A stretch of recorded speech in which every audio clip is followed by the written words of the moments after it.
think the system is much safer and much sounder.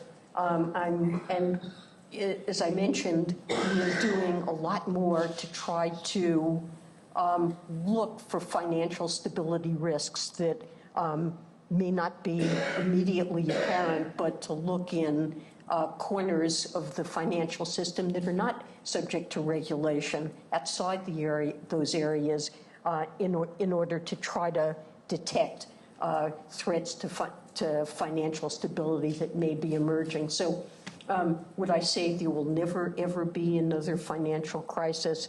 You know, probably that would be going too far, but I do think we're much safer, and I hope that it will not be in our lifetimes, and I don't believe it will be.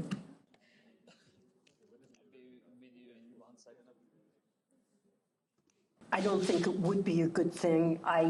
Sometimes we're now about a decade after the crisis first hit, and memories do tend to fade. So I hope that that won't be the case, and I hope those of us who lived through it will remind the public that it's very important to have a safer, sounder financial system, and it is essential to sustainable growth. Now, I mean, I would say in the case of the Fed, and this is probably true in other countries as well, over this last 7 years, we have written many regulations to improve things, and some of them are very complicated. And I do think that regulators should think about the burdens that they're imposing on those who are regulated.